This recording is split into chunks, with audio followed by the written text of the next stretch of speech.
नमस्कार दोस्तों, एक बार फिर से स्वागत है हमारे चैनल पर। दोस्तों, अगर आप अपने लाइफ में कुछ नया सीखना चाहते हैं तो वीडियो को अंत तक जरूर देखिएगा। दोस्तों, ससुराल में राज करने के लिए जन्म लेती हैं ये 4 नाम वाली लड़कियां। दोस्तों, आज की इस वीडियो में हम आपको ऐसी 4 नाम वाली लड़कियों के बारे में बताने जा रहे हैं जो कि ससुराल में हमेशा ही राज करती है। इनके भाग्य में हमेशा से ही राजपाट, सुख संपत्ति, धन दौलत, रुतबा, पैसा सब होता है। तो कौन सी है वो 4 नाम वाली लड़कियां, आइए इस वीडियो के माध्यम से जान लेते हैं। लेकिन उससे पहले हम जानेंगे कुछ ऐसे महत्वपूर्ण वास्तु के नियम के बारे में जो स्वयं भगवान श्री कृष्ण ने युधिष्ठिर को बताए थे। तो दोस्तों, चलते हैं और सुनते हैं गुरु जी से कि वो क्या कहते हैं इसके बारे में। तो दोस्तों, गुरु जी से सुनते हैं कि वो क्या कहते हैं इसके बारे में। तो आइए दोस्तों जानते हैं। दोस्तों, जिन घरों में भी महिलाएं इन नियमों का पालन करती है तो ऐसे घर में सदा ही मां लक्ष्मी का वास होता है और ऐसे घर में सुख शांति, परिवार के सदस्यों के बीच प्रेम सदा ही बना रहता है। इसलिए आप भी वास्तुशास्त्र के इन महत्वपूर्ण नियमों का पालन अवश्य ही करें। वास्तुशास्त्र के अनुसार घर में सकारात्मक ऊर्जा अधिक होना आवश्यक है, तभी घर में सुख शांति बनी रहती है और धन का आगमन होता है। अगर घर में वास्तु दोष हो, घर में आवश्यक चीजें ना हो, तो ऐसा घर नकारात्मक शक्तियों से भरा रहता है, जिस कारण घर में वाद विवाद, आर्थिक तंगी, कर्ज में मारी जैसी समस्याएं उत्पन्न होने लगती है। इन सभी समस्याओं से बचने के लिए आप अपने घर में वास्तु शास्त्र में बताए गए इन नियमों का पालन अवश्य ही करें। घर की महिलाओं को घर की लक्ष्मी कहा जाता है। उनका सम्मान करना सबसे महत्वपूर्ण बात है। श्री कृष्ण कहते हैं कि जहाँ पर स्त्री का सम्मान नहीं होता, उस कुल का विनाश होता है। उस कुल को दरिद्रता का सामना करना पड़ता है, क्योंकि देवी लक्ष्मी ऐसे घर में एक क्षण भी नहीं रुकती। तो चलिए जान लेते हैं भगवान श्री कृष्ण ने बताए हुए महत्वपूर्ण वास्तु नियमों के बारे में। लेकिन उससे पहले दोस्तों, आपसे रिक्वेस्ट है कि वीडियो को लाइक करें, अपने दोस्तों के साथ शेयर करें और अगर आपने अभी तक चैनल को सब्सक्राइब नहीं किया वो सब्सक्राइब करके बेल आइकन जरूर प्रेस कर ले। दोस्तों, पहली बात, श्री कृष्ण कहते हैं कि प्रत्येक व्यक्ति के घर में ये 5 चीजें दूध, दही, घी, गंगाजल और शहद अवश्य ही होनी चाहिए। जिससे घर में भी ये चीजें होती हैं, वहाँ पर कभी भी दरिद्रता नहीं आती। इन चीजों को सबसे अधिक पवित्र माना गया है। दूसरी बात, घर के प्रत्येक सदस्य को, खासकर बड़ों को, एकादशी के व्रत का अवश्य ही पालन करना चाहिए। एकादशी के दिन घर में किसी भी प्रकार का अनिष्ट कार्य ना करे। एकादशी का व्रत सभी व्रतों में श्रेष्ठ है, इसीलिए इस दिन घर की शुद्धता बनी रहनी चाहिए। जिस घर की स्त्री एकादशी के व्रत का पालन करती है उस घर में लक्ष्मी सदा ही निवास करती है। तीसरी बात, शाम के समय घर में मां लक्ष्मी का आगमन होता है। इस समय पर घर का मुख्य द्वार और खिड़कियां खुली रखनी चाहिए। रोज शाम को चाहे 5 मिनट के लिए ही सही, लेकिन आपको अपने सभी खिड़कियां और दरवाजे खुले रखने चाहिए। शाम के समय घर के मुख्य द्वार पर घी का दीपक अवश्य लगाना चाहिए। दीपक जलाते समय इस बात का ध्यान रखें कि दीपक के नीचे थोड़े अक्षत अवश्य रखने चाहिए। शाम के समय घर के आंगन में पानी का छिड़काव करें। रंगोली बनाकर देवी लक्ष्मी का स्वागत करने से मां लक्ष्मी प्रसन्न होकर आपके घर में प्रवेश करती है। इसलिए आपको सुबह के समय या शाम के समय अपने घर के मुख्य द्वार पर रंगोली जरूर बनानी चाहिए। चौथी बात, घर के मुख्य द्वार पर स्वास्तिक का चिन्ह बनाना चाहिए। स्वस्तिक अत्यंत शुभ चिन्ह है। यह घर को बुरी नजर से बचाता है तथा घर में नकारात्मक शक्तियां प्रवेश नहीं कर पाती। पांचवी बात, हफ्ते में एक बार नमक के पानी से घर में पोछा लगाना चाहिए।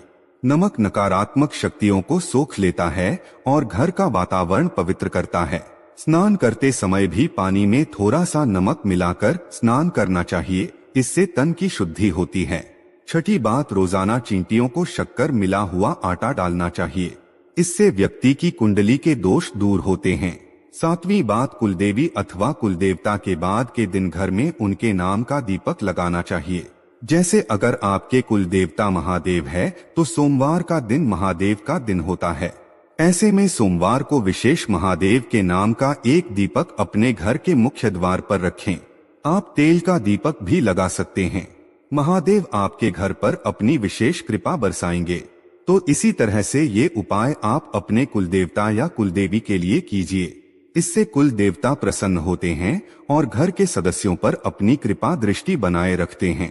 8वीं बात, किसी भी विशेष त्योहार या शुभ मुहूर्त पर एक मुट्ठी काले तिल लेकर अपनी मुट्ठी में 3 बार फूंक मारें।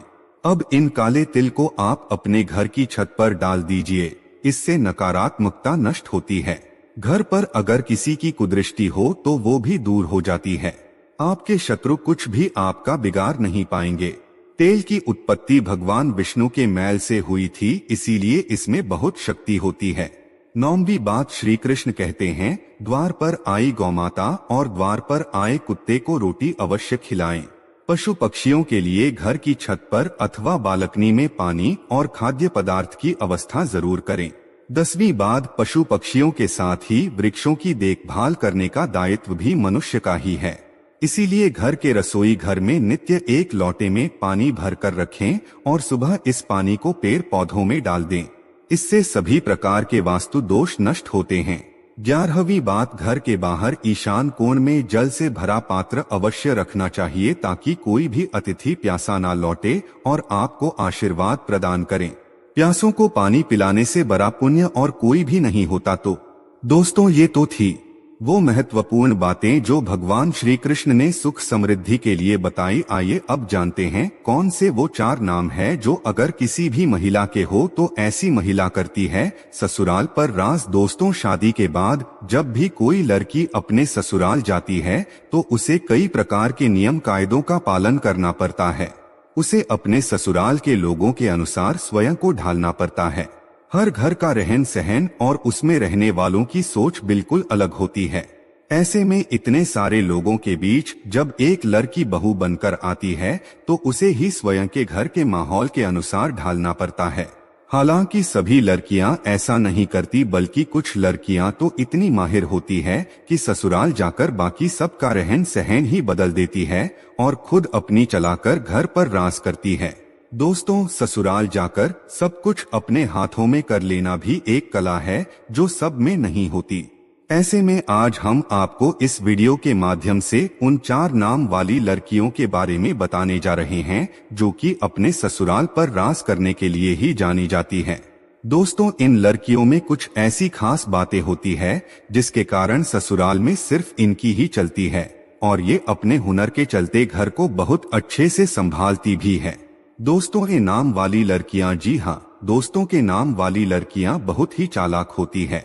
इन्हें दूसरे लोगों का दिल जीतना या उनसे अपनी बात मनवाना बहुत अच्छे तरीके से आता है। ये जब अपने ससुराल जाती है तो अपनी मीठी मीठी बातों से सबको अपनी ओर कर लेती है। इसके बाद हर कोई इन्हीं की प्रशंसा करता है और इनके खिलाफ भी नहीं जाता। दोस्तों, इनकी ये कला इन्हें ससुराल में सबका फेवरेट बना देती है और ये वहाँ आराम से राज करती है। नंबर 2, एच वाली लड़कियां। एच नाम वाली लड़कियां भी बहुत ही हुनरमंद होती है। ये अपने हुनर से ससुराल वालों को खुश कर देती है। इनकी खूबियों को ससुराल के लोग भी नजरअंदाज नहीं कर पाते। इस प्रकार सबके मन में इनके लिए इज्जत बनी रहती है। इनके घर में आने से ससुराल वालों का सीना गर्व से चौड़ा हो जाता है। इसी कारण एच नाम वाली लड़कियां भी अपने ससुराल पर सम्मान के साथ राज करती है। नंबर 3, एन वाली लड़कियां भी दूसरे लोगों के दिमाग को बदलना अच्छे से जानती है कि अपनी बातों से किसी भी मनुष्य की सोच बदल सकती है। ये जब ससुराल जाती है तो स्वयं को वहां के लोगों के अनुसार नहीं डालती, बल्कि वहां के लोगों को अपने जैसा बना देती है। इन्हें जीवन में बदलाव पसंद होता है। ऐसे में अपने ससुराल में भी यह कई बदलाव करती है। इस प्रकार वहां इनका दबदबा बना रहता है। इन्हीं की हुकूमत चलती है। दोस्तों, नंबर 4, एस नाम वाली लड़कियां। इस नाम की लड़कियां थोड़ी अलग टाइप की होती है। इन्हें गुस्सा भी बहुत जल्दी आ जाता है और अपने ससुराल में बड़े ही ठाट बाट के साथ रहती है। जो व्यक्ति इनका हक मारने की कोशिश भी करता है तो वो इनके सामने अधिक समय तक टिक नहीं पाता और जाते ही ससुराल में सभी को अपने वश में करके रखती है। कई लोग तो इनसे खौफ भी खाते हैं। इस प्रकार से अपने ससुराल में रानी की तरह रहती है। दोस्तों, ये थी वो 4 नाम वाली खास लड़कियां जो कि ससुराल में राज करने के लिए ही जन्म लेती है। वैसे आपका शुभ नाम किस अक्षर से शुरू होता है? आप हमें कमेंट में जरूर बताएगा। दोस्तों, आपको वीडियो कैसा लगा हमें कमेंट में जरूर बताएं। इस वीडियो को लाइक करें, अपने दोस्तों के साथ शेयर करें और हमें सब्सक्राइब करना ना भूलें। और हाँ, इस वीडियो से कोई भी सवाल है तो आप कमेंट बॉक्स में जरूर लिखें, और आपके पास कोई भी सवाल नहीं तो हर हर महादेव अवश्य लिखें। धन्यवाद।